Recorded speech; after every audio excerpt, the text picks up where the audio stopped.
नमस्कार मित्रों, कथा निधि चैनल पर आपका बहुत बहुत स्वागत है। हमारी आज की कहानी है हिंदी के जाने माने साहित्यकार R.K. श्रीवास्तव इनकी लिखी हुई कहानी नीलमणि। इस कहानी का दूसरा हिस्सा, दूसरा और अंतिम हिस्सा। R.K. श्रीवास्तव जी को बहुत बहुत धन्यवाद देते हुए हम कहानी शुरू करते हैं। आपको कहानी अच्छी लगे तो अपने मित्रों जिन्हें कहानी सुनने में रस हो उन्हें शेयर कीजिए, और यदि आपने अब तक मेरे चैनल को सब्सक्राइब ना किया हो तो चैनल को भी सब्सक्राइब ज़रूर कर लीजिएगा। तो चलिए कहानी शुरू करते हैं।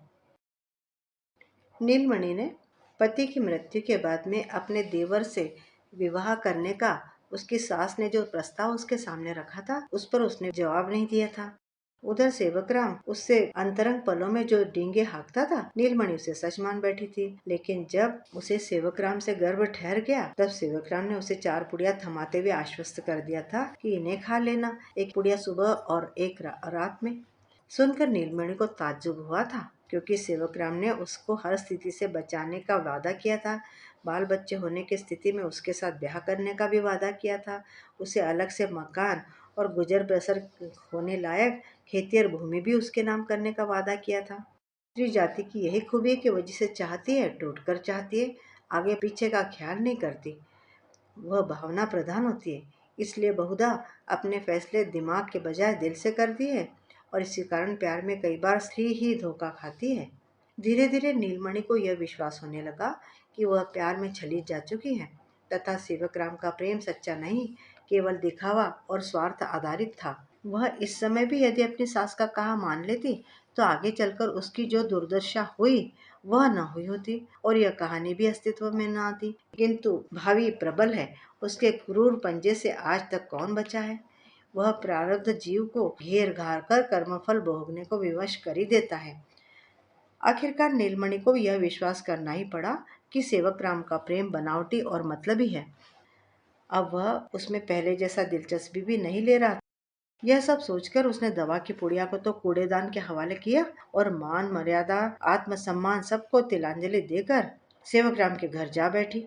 नीलमणि के ऐसा करते ही जैसे धमाका हो गया। मोहल्ले तथा नगर में शोर मच गया कि सेवकराम औरत भगा लाया है। राम राम, क्या जमाना आया है। सोमवती की बहू बूढ़े के साथ भाग गई, उसे बुढ़े में क्या भाया होगा। धन और क्या, कुछ भी कहो, सोमवती की बहू बड़ी शातिर निकली, किसी को हवा नहीं लगने दी। बड़ी आशनाई की। मोहल्ले में इसी तरह की बातें होने लगी। इस घटना से किसी को आश्चर्य हुआ तो किसी को सेवकराम के भाग्य पर ईर्ष्या भी हुई। बड़े बूढ़ों ने अपनी बहू बेटियों की निगाहबीनी तेज कर दी। एक का अंजाम बाकियों के लिए सबक जो होता है। सोमवती सख्ते में थी। उसकी सीधी सादी और भोली भाली दिखने वाली बहू ऐसा गुल खिला रही थी, उसे तो इसका रत्ती भर भी आभास न था। ललिता प्रसाद ने अपने आप को घर में कैद कर लिया। नन्हा श्याम सुंदर अपनी माँ को ढूंढ रहा था। सोमवती उसे अपने कलेजे से लगाए रो रही थी। मोहल्ले की स्त्रियां उसे धीरज बंधाने लगी। नीलमणि को अपने बेटे श्याम सुंदर की भी परवाह नहीं हुई कि 3.5 बरस के पितृ विहीन बच्चे का क्या होगा। वह उसके बगैर कैसे रहेगा। प्रेम अंधा होता है, साथ ही मतिमंद भी होता है। कम से कम नीलमणि के चरित्र से तो यही प्रमाणित होता है। सेवकराम के घर में भीतर घमासान मचा था। उसकी स्त्री तथा दोनों बहुओं ने बहुतेरा प्रयास किया कि वे नीलमणि को किसी तरह घर के बाहर करके किवाड़ लगा दें। उधर नीलमणि ने यह प्रण कर रखा था कि चाहे जो हो वह यहीं इसी घर में रहेगी। उसने प्यार किया है, कोई अपराध तो नहीं जो वह डरे। सेवकराम भरसक प्रयास करता रहा कि अपनी स्त्री तथा बहुओं की पकड़ से नीलमणि को छुड़ाए तथा उसके साथ मारपीट न होने दे। वह इस कार्य में सफल तो न हुआ, अलबत्ता लगे हाथ उसकी भी थोड़ी बहुत सिंकाई हो गई। गरज यह कि परिवार में खूब बावेला मचा। घंटों तक रोने धोने तथा गाली गलौज का दौर चला। मकान के बाहर तमाशाइयों का हजूम इकट्ठा था। सबकी जुबान पर एक ही बात कि नाती पोते वाले बुढ़ऊ का ये हाल है तो जवानों को बिगड़ने से कौन रोक सकता है। सेवकराम ने नीति विरुद्ध आचरण किया ही था। उसने विधवा बेटी की उम्र वाली युवा ब्राह्मणी के साथ अनाचार करके धर्म को भी लज्जित किया था। अतः सेठ सेवकराम की खूब थुक्का फजियत हुई। जीवन भर का कमाया हुआ मान एक ही झटके में राख हो गया। ऊपर से सिर पर बदनामी और अधर्म की बड़ी सी गठरी का बोझ आ चढ़ा। तमाशबीन अंत तक यह जानने को डटे रहे कि नीलमणि और सेवकराम की प्रेम कहानी का अंत क्या होता है। यह वही दौर था जब बड़ी से बड़ी समस्याओं का हल पंचायत में चुटकी बजाते निकल आता था। उन दिनों कोर्ट कचहरी तो अंतिम विकल्प होता था, पहला नहीं। सेवकराम के घर में मचे हंगामे की खबर मिलते ही मोहल्ले के तथा बिरादरी के बड़े बूढ़े उसके घर में इकट्ठा हुए। वहीं पंचायत लग गई। पंचों ने हंगामे का कारण जाना, सेवकराम से पूछताछ की, नीलमणि से दो चार सवाल पूछे, आपस में चर्चा की, तब फैसला दिया कि सेवकराम ने अनीति से काम किया है। उसने युवा विधवा को बहकाया है। सेवकराम नीलमणि के होने वाले संतान का पिता है, अतः उसे प्रायश्चित स्वरूप उसकी पूरी जिम्मेदारी लेनी ही होगी। उसके तथा भावी संतान के रहन बसन की पूरी व्यवस्था सेवकराम का ही दायित्व है। नीलमणि तथा भावी संतान दोनों ही उसकी धन संपत्ति के बराबरी के भागीदार होंगे। यदि सेवकराम अपने दायित्व से विमुख होता है तो बिरादरी उसके साथ कोई वास्ता नहीं रखेगी। फैसला आते ही सेवकराम के स्त्री पुत्रादि का अक्ल ठिकाने आ गया। आदमी दुनिया जहां से लड़ सकता है, परंतु गांव बस्ती और बिरादरी से नहीं लड़ सकता, क्योंकि मनुष्य एक सामाजिक प्राणी है। वो समाज परिवार तथा बिरादरी के बगैर उन्नति भी नहीं कर सकता। उसे कदम कदम पर समाज कुटुंब गांव बस्ती के साथ सहयोग की जरूरत पड़ती है। आदमी एकाकी थोड़े ना रह सकता है। इसी कारण बिरादरी की उपेक्षा के भय से सेवकराम की स्त्री पुत्र पुत्रियों ने मन मारकर नीलमणि को बर्दाश्त किया तथा उसे अपने घर में रहने दिया। इस तरह सेवकराम के परिवार में नीलमणि का हंगामेदार तथा सनसनीखेज स्वागत हुआ। अब थोड़ा सा हाल ललिता प्रसाद का देखते हैं। नीलमणि तो सेवकराम के घर जा बैठी। ललिता प्रसाद और सोमवती की जान सासत में डाल गई। वह बदनामी को तिलांजलि देकर अपना घर बसा चुकी थी। इस घटना के बाद ललिता प्रसाद जैसे घर में कैद होकर रह गया था।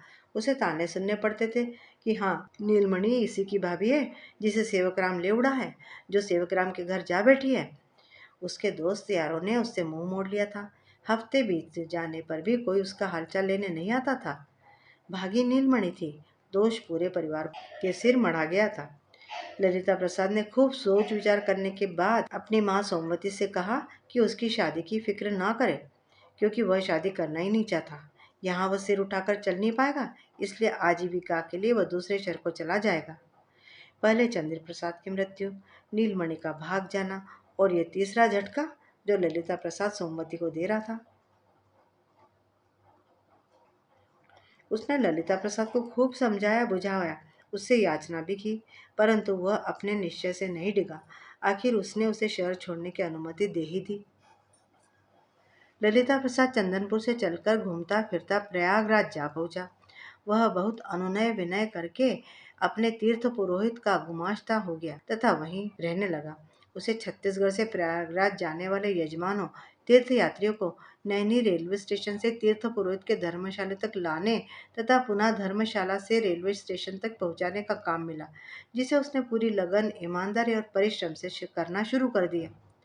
बाद में उससे यजमानों द्वारा दान हेतु संकल्पित अनाज आदि इकट्ठा करने तथा तीर्थ पुरोहित के घर तक पहुंचाने की जिम्मेदारी भी मिल गई। जब कभी उसका आगमन चंदनपुर के आसपास होता, तब वह 2-4 दिन अपने घर पर रहता और पुनः लौट जाता। यह कार्य उसने 55-56 वर्ष की अवस्था होने तक किया। उसके बाद चंदनपुर लौटकर रत्न बेचने का काम आरंभ किया। अब तक उसने ब्याह नहीं किया था। सोमवती बूढ़ी हो चली थी। वह मरने से पहले ललिता प्रसाद का घर बसा हुआ देखना चाहती थी। उन्हीं दिनों दुर्ग नगर की कामकाजी विधवा महिला ने अखबार में जीवन साथी चाहिए कॉलम में विज्ञापन दिया था। गौर वर्णी विधवा नौकरी पेशा महिला को जीवन साथी चाहिए था। आयु और जाति का या उपजाति का कोई बंधन नहीं था। विशेष दुल्हन ससुराल में नहीं रहेगी, वर को घर जमाई बनकर रहना होगा। इच्छुक व्यक्ति संपर्क साधे। बॉक्स नंबर दे दिया गया था। अब हमारे ललिता प्रसाद ने दिए गए बॉक्स नंबर पर अपना बायोडेटा भेज दिया। पीछे दोनों की 1-2 मुलाकातें हुई। ललिता प्रसाद शर्तों पर खरे उतरे और ब्याह कर वे दुर्ग नगर में घर जमाई होकर रहने लगे। इस किस्से में उनका इतना ही संबंध था। नन्हे श्याम सुंदर के पाल पोषण की जिम्मेदारी उसकी दादी के कंधों पर आ पड़ी थी। सोमवती काफी जीवट वाली तथा साहसी महिला थी। उसने ठान लिया कि वह चंद्रिका प्रसाद की अनमोल निशानी को पढ़ा लिखा कर काबिल बनाएगी। उसके बाद ही संसार से विदा लेगी, और उसने ऐसा ही किया भी। सोमवती ने बड़ी लंबी उम्र पाई थी। वह 90 बसंत देखकर स्वर्गवासी हुई थी। अंत समय में उसके पड़पोते ने उसकी खूब सेवा शुश्रूषा की थी। किंतु यह तो बहुत आगे की घटना है। समय अपनी गति से चल रहा था। एक एक करके दिन, महीने, साल गुजरते रहे। जब तक श्याम सुंदर स्कूल जाने के लायक न हुआ, तब तक सोमवती उसे अपने साथ सेठ बनवारी लाल के घर ले जाती थी। वह घर का काम करती और वह वहीं खेला करता। श्याम सुंदर जब 6 वर्ष का हुआ तो सोमवती ने उसे स्कूल में भर्ती करा दिया। प्राइमरी, मिडिल तथा हाई स्कूल बस स्टैंड के आसपास ही थे, जिनकी दूरी श्याम सुंदर के घर से 200-300 मीटर थी। हाई स्कूल के लिए सड़क पार करना होता था, अतः उसके अकेले स्कूल आने जाने में विशेष परेशानी नहीं थी।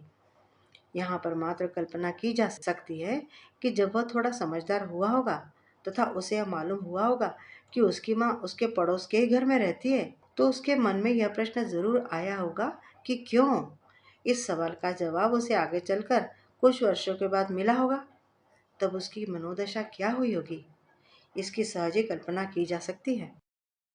जब कभी वह नीलमणि को, नहीं नहीं, अपनी माँ को देखता, तब उसे कैसा महसूस होता होगा। क्या उसका मन दौड़कर अपनी माँ से लिपटने का और मचलने का ना हुआ होगा। क्या श्याम सुंदर की कभी यह इच्छा नहीं हुई होगी कि वह अपने स्कूल के बारे में, अपने दोस्तों के बारे में, अपने टीचर्स के बारे में अपनी माँ को बताए। क्या उसे यह कभी इच्छा नहीं हुई होगी कि दूसरे बच्चों की तरह वह भी अपनी माँ की उंगली थामकर उससे बातें करता हुआ स्कूल जाता, जैसा कि दूसरे बच्चे अपने पिता, माँ या बड़े भाई बहन की उंगलियां थामकर स्कूल जाते थे। स्कूल की छुट्टी के बाद जब वह घर पहुंचता, तब उसकी भी माँ उसका मनपसंद पकवान बनाकर दरवाजे पर खड़ी होकर उसका इंतजार करती, तो कितना अच्छा होता। क्या उसने यह सब न सोचा होगा? अवश्य सोचा होगा। जो वस्तु या सुख प्राप्त नहीं होता, मानव मन उसी के बारे में सबसे अधिक सोचता है। जो दूर होता है, ध्यान उसी की ओर जाता है। श्याम सुंदर की दादी निस्संदेह उसे बहुत प्यार करती थी। उसकी सभी इच्छाएं पूरी भी करती थी।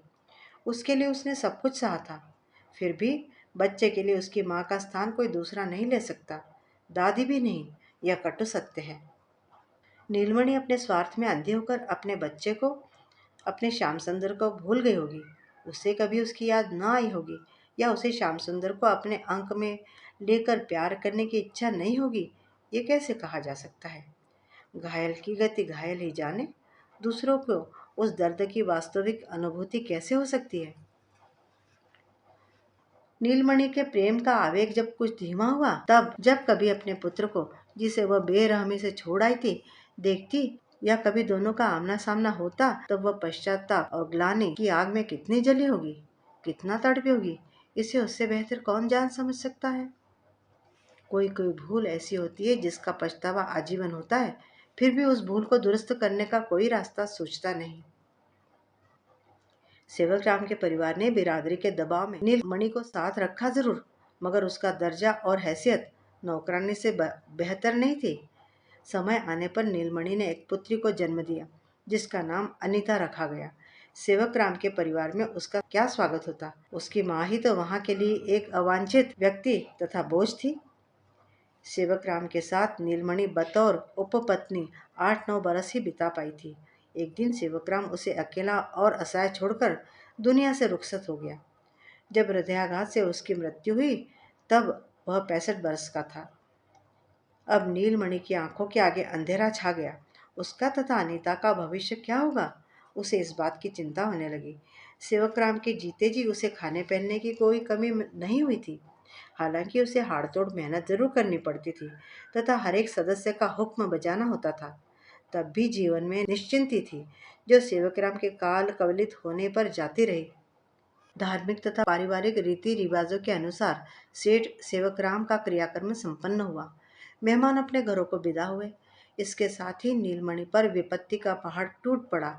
सेठ के बेटे बहुओं ने उसे और अनीता को घर से बाहर निकाल दिया। वह दरवाजे पर बैठकर दहाड़े मार कर रोने लगी। बहुत प्रयास करने पर भी वह दरवाजे से नहीं हटी। नीलमणि को इस तरह घर से निकाल देने की घटना से सोमवती को जरा भी ताज्जुब नहीं हुआ। उसे विश्वास था कि देर सवेर ऐसा जरूर होगा। उसका हृदय नीलमणि की दशा देखकर द्रवित न हो जाए, ऐसा सोचकर वह श्याम सुंदर को लेकर अपने भतीजे के घर चली गई। मोहल्ले वालों के समझाने बुझाने तथा नीलमणि द्वारा थाने में रिपोर्ट लिखाने के बाद दिवंगत सेवकराम के बेटों ने उसे मोहल्ले के आखिरी छोर पर अपनी खाली पड़ी जमीन पर मकान बनाकर देने का वचन दे दिया और गुजारे के लिए हर महीने रकम देने के साथ ही खेती और जमीन में अनीता को भी हिस्सा देने का भी वचन दे दिया। तब जाकर नीलमणि ने मुकदमा वापस लिया था। खाने रहने की व्यवस्था हो जाने के बावजूद नीलमणि का हल्का चरित्र उसके लिए अनेक मुसीबतें आगे लेकर आया। यह तो संसार का कायदा है कि जिस किसी मनुष्य के चरित्र में एक बार धब्बा लगा वह जीवन भर छूटता नहीं, भले ही उसके लिए लाख जतन किया जाए। इसीलिए कहा गया है, मान ही महता धनम, अर्थात मान ही सबसे बड़ा अनमोल धन है। नीलमणि का नया ठिकाना बस स्टैंड के पीछे था। वह सेवकराम और सोमवती के मकान के बाएं बाजू में था। वहां से बाजार या स्कूल की ओर जाने के लिए सोमवती के मकान के सामने से गुजरना होता था। नीलमणि का मकान बस्ती से जरा हटकर था। उसके मकान के और आगे बड़ा सा मैदान था जहाँ मोहल्ले के बच्चे खेला करते थे। मैदान से थोड़ा आगे कृष्ण सागर नामक बड़ा सा तालाब था जो मोहल्ले वासियों के निस्तारी के काम आता था। सेवकराम के बेटों ने नीलमणि को ऐसी भूमि दी थी जिसमें मक्का, अरहर, कोदो जैसी फसलें उगाई जा सकती थी। वह भूमि धान की खेती के लिए सर्वथा ही अनुपयुक्त थी। उन्होंने यह जमीन बाकायदा अनीता के नाम कर दी थी। जब सेवकराम की मृत्यु हुई तब अनीता दूसरी कक्षा में थी और श्याम सुंदर कक्षा 5 में था। दोनों का स्कूल एक ही था। उन्हें यह मालूम था कि वे परस्पर भाई बहन हैं। वे सब एक साथ क्यों नहीं रहते, इसका थोड़ा बहुत कारण श्याम सुंदर जानता था। इन बातों के लिए अनीता तब निरी बच्ची थी। नीलमणि उस समय 28-29 साल की गोरी चिट्टी तथा गोल चेहरे वाली खूबसूरत महिला थी। साधारण वस्त्र भी उस पर खूब फबते थे। उसके पास कीमती आभूषण तो न थे, होते तब भी उसे सुंदर दिखने के लिए आभूषणों की जरूरत थी ही नहीं। सेवकराम के घर से निकाले जाने के बाद वह किसी भी प्रकार के पारिवारिक दबाव से मुक्त थी। उसका खूबसूरत बदन तथा उसका भूतकाल उससे दुश्मनी करने पर उतारू था। नगर के रसिक मिजाज तथा उथले चाल चलन वाले युवा तथा अधेड़ वय पुरुषों की आमदरफ्त नीलमणि के मकान वाली गली में यकायक ही बढ़ गई। चंदनपुर में, विशेषकर बस स्टैंड मोहल्ले में दोबारा खुसर फुसर होने लगी। यह तो देखने लायक बात है कि वह इस दफे किसका घर खराब करती है। यही चर्चा का विषय था। मोहल्ले की स्त्रियां उसके साथ बातचीत करने से कतराती थी। दो चार स्त्रियां ऐसी भी थी जो अपने पतियों पर कड़ी निगाह भी रखने लगी थी। यदि किसी ने अपने पति को नीलमणि के मकान वाली गली में समय बेसमय मंडराते हुए देखा तो उससे 100 सवाल किए जाने लगे। एक दो स्त्रियां तो पूछताछ में पुलिस वालों को भी मात देने लगी थी। वे आधी रात को पति को नींद से जगाती और उससे पूछती, बताओ फला समय उधर क्या करने गए थे। यदि कोई नारी युवा हो, सुंदर हो और स्वतंत्र भी हो, अर्थात उसका कोई संरक्षण न हो, तब वह छिछोरे तथा कामी पुरुषों की निगाह में आसानी से चढ़ जाती है। उससे अपना मतलब पूरा करने की चाह रखने वालों को किसी किस्म का भय नहीं होता, क्योंकि अकेली औरत भला किससे शिकायत करेगी और कितनी बार। नीलमणि प्यार मोहब्बत के चक्कर में पहले ही नरक भोग चुकी थी। उसने कैसी कैसी जली कटी बातें सुनी थी। किस प्रकार उसे घसीटा और मारा पीटा गया था। किस प्रकार उसे दिन भर कोल्हू के बैल की तरह काम में लगाए रखा जाता था, वह भूली नहीं थी। उसे एक एक बात बखूबी याद थी। उसने घर का चौखट लांघने की जो भूल की थी, वह उसकी पुनरावृत्ति के ख्याल से ही कांप उठती थी। कामी लंपट पुरुषों की अपनी सोच होती है। अतः किसी ने उसे रुपया दिखाया, किसी ने तरह तरह का प्रलोभन दिया, किसी ने उसे डराया धमकाया भी, किसी ने उससे प्यार का इजहार किया तथा उससे शादी करने की इच्छा भी व्यक्त की। नीलमणि ने किसी पर भी ध्यान न दिया। उस पर आते जाते राह चलते कई तरह की टिप्पणियां की जाती, उसके ऊपर उंगलियां उठाई जाती, पर उसने किसी की परवाह नहीं की। वह ना किसी को जवाब देती और ना ही किसी से उलझती, खामोशी से सब कुछ सुनती और सह जाती। इन सब का परिणाम सुखद रहा। जब उसने किसी पर ध्यान ही नहीं दिया तो वह उन पुरुषों की नज़रों से स्वतः ही उतर गई। हालांकि ऐसा होने में काफी वक्त लगा था। ऐसे ही विषम परिस्थितियों में अनीता की परवरिश हुई। मोहल्ले की स्त्रियां अपने बच्चों को उससे दूर रखती, मानो उसे कोई छूत की बीमारी हो, या फिर उसके साथ घड़ी दो घड़ी खेलने मात्र से उनके बच्चे बिगड़ जाएंगे। अनीता के साथ कोई भी लड़की खेलना तो दूर, बात करने से भी बचती थी। यही हाल स्कूल में भी था। ऐसी कोई लड़की न थी जिसे वह अपनी सहेली कहती तथा उससे अपने मन की बात करती। कौन कहता है कि माँ बाप के अपराध भूल चूक की सजा उनके संतानों को नहीं भोगनी पड़ती? जरूर भोगनी पड़ती है। पूरी न सही, थोड़ा बहुत अपमान और तिरस्कार उन्हें भी सहन करना ही पड़ता है। यह संसार इस मामले में बहुत निष्ठुर है। अनीता दिनों दिन विद्रोही, मुंहफट तथा उजड्ड होती चली गई। दुनियादारी समझने के लायक हुई तो वह अपनी माँ को उसके मुंह पर कह देती कि वह निहायत ही बुरी और गैर जिम्मेदार माँ है। अनीता की अपने किसी भी सहपाठी से पटती न थी। वो बात बात में झगड़े पर उतारू हो जाती। उसका ध्यान पढ़ाई लिखाई के बजाय दूसरी बातों की ओर अधिक होता था। शुरुआती झिझक के बाद अनीता और श्याम सुंदर परस्पर बातचीत करने लगे। वह श्याम सुंदर के साथ ठीक से पेश आती थी। अनीता को श्याम सुंदर की दादी बिल्कुल भी पसंद नहीं थी। वह उसे घमंडी बुड्ढी कहती थी क्योंकि वह उसके साथ अच्छे से पेश नहीं आती थी। सोमवती अनीता का अपने घर के आसपास मंडराना बिल्कुल पसंद नहीं करती थी। उन्हें नीलमणि से नफरत हो गई थी। इसके अलावा अनीता के पिता ने उनकी बहू को बिगाड़कर उनके मान सम्मान को धूल धूसरित किया था। यह भी सोमवती द्वारा अनीता को पसंद न किए जाने की एक खासी वजह थी। हालांकि इसमें अनीता का तो कोई दोष नहीं था। अनीता उसे अपनी माँ के बारे में बताती कि वह बहुत अजीब है, जब देखो तब रोती रहती है, बात बात पर रोती रहती है। वह मुझे प्यार नहीं करती है, हर बात में टोका टाकी करती है। पहले गुस्सा करती है, मैं जब मुझे बिना किसी बात के डांटती है और फिर अचानक ही रोना भी शुरू कर देती है। और हाँ, मेरी माँ तुम्हारी भी तो माँ है ना? हाँ है, मैं जानता हूँ। तो तुम हमारे साथ आकर क्यों नहीं रहते? मालूम नहीं, शायद दादी ऐसा नहीं चाहती इसलिए। उसके बालमन में तब यही विचार आया था। श्याम सुंदर को अनीता के साथ खेलना, बातें करना बहुत अच्छा लगता था। फिर भी वह उसके घर पहली बार तब गया जब उसका मैट्रिक की परीक्षा का रिजल्ट निकला था और वह प्रथम श्रेणी में पास हुआ था। उसकी माँ पूरे समय रोती रही, रोने के अलावा उसे निहारती रही। उसकी आंखों में अतृप्त वात्सल्य का स्थायी भाव आ समाया था। अनीता ज्यादा नहीं पढ़ी। 5वीं के बाद उसने पढ़ाई छोड़ दी। उसका मन पढ़ाई के अतिरिक्त सभी बातों में लगता था। नीलमणि उसे घर गृहस्थी के कार्य में लगाती, लेकिन उसे घर में टिकने के बजाय खेलने कूदने तथा नगर की सैर करने में आनंद आता था। वह टोकती तो वह माँ को उल्टे 4 बातें सुना देती।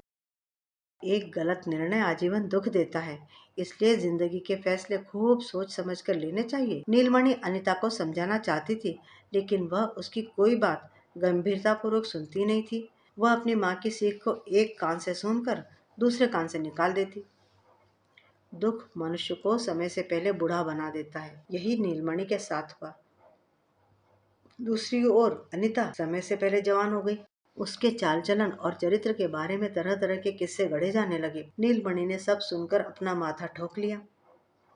एक दिन वही हुआ जिसकी आशंका उसे पहले से थी। अनीता अपने किसी पुरुष मित्र के साथ चंदनपुर से गायब हो गई। नीलमणि के ऊपर बदनामी का मानो पहाड़ टूट पड़ा। उसने जैसे तैसे अनीता तथा कैलाश को ढूंढा तथा दोनों की पसंद तथा इच्छा का ख्याल रखते हुए दोनों की शादी कर दी। इस बात से श्याम सुंदर को बहुत बड़ा धक्का लगा। उसे कैलाश हरगिज हरगिज पसंद नहीं था, क्योंकि वह तो पूरा लफंगा था। वह कोई काम धंधा नहीं करता था, गुजर बसर के लिए चोरी चकारी करता था। ऐसे आदमी के साथ अनीता का ब्याह करना श्याम सुंदर को पसंद नहीं आया, परंतु वह करता भी तो क्या, उसके अधिकार में कुछ भी नहीं था। अनीता गृहस्थन हो गई। श्याम सुंदर पढ़ता रहा। उसने पंडित रविशंकर शुक्ल विश्वविद्यालय से स्नातक किया, जो तब बड़ा कठिन था तथा सम्मानजनक कार्य समझा जाता था। स्नातक होने के साथ साथ श्याम सुंदर ने टाइपिंग तथा शॉर्ट हैंड की भी परीक्षाएं उत्तीर्ण कर ली। श्याम सुंदर को जल्दी ही सिंचाई विभाग में क्लर्क की नौकरी मिल गई। उसकी दादी श्याम सुंदर की उन्नति देखकर बड़ी प्रसन्न हुई।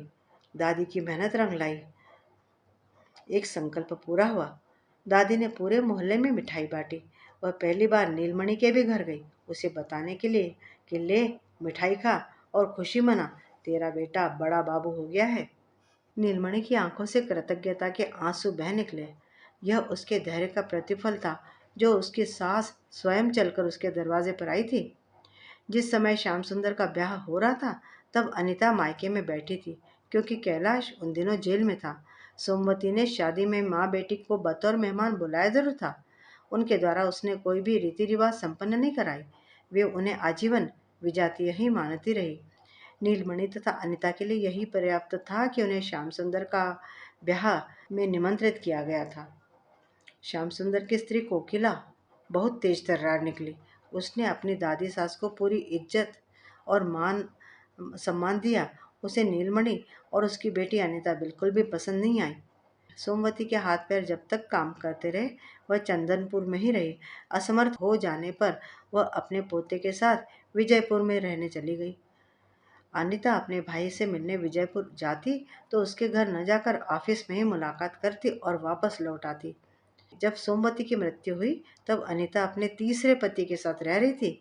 इसके 6 बरस बाद नीलमणि की मृत्यु हो गई। नीलमणि अपने अंतिम समय में बिल्कुल एकाकी थी। अनीता भी उसके साथ नहीं थी। वह अपने चौथे पति के साथ भिलाई में रह रही थी। सहृदय पड़ोसियों ने अंतिम समय में उसकी देखभाल की थी। श्याम सुंदर उस दिन शासकीय कार्य से जबलपुर में था जब नीलमणि के प्राण छूटे। अंतिम समय में उसके पास न श्याम सुंदर था न ही अनीता थी। बहुत कहने सुनने पर सेवक राम के बेटे ने उसे मुखाग्नि दी थी। पीछे श्याम सुंदर ने गया जी तथा प्रयागराज में उसका श्राद्ध कर्म और पिंडदान आदि किया। नीलमणि की यह कहानी या जीवनी देखने से यही मालूम होता है कि उस अभागी का जन्म दुख भोगने के लिए ही हुआ था। पुत्र होते हुए भी वह पुत्र सुख से वंचित रही। बेटी भी सही मार्ग की राही न हुई। 2-2 शादियां करने पर भी उसे पति का स्थायी और दीर्घकालिक सुख न मिला। मिला तो केवल अपयश, अपमान और तिरस्कार, दुनिया भर से अवहेलना। क्या कहे, ये दुनिया जितनी हसीन है उतनी ही बेरहम भी है। मित्रों, अभी आप सुन रहे थे हिंदी के जाने माने साहित्यकार R.K. श्रीवास्तव इनके द्वारा लिखी हुई कहानी नीलमणि। इतनी बढ़िया कहानी के लिए हम श्रीवास्तव जी को धन्यवाद देते हैं। आपको कहानी कैसी लगी? मुझे उम्मीद है कि आपको कहानी पसंद आई होगी। कमेंट करके बताइएगा ज़रूर। और चैनल को अब तक सब्सक्राइब ना किया हो तो ज़रूर सब्सक्राइब कर लीजिएगा। मिलती हूँ जल्दी एक और बढ़िया सी कहानी के साथ। तब तक विदा। आपका दिन शुभ हो।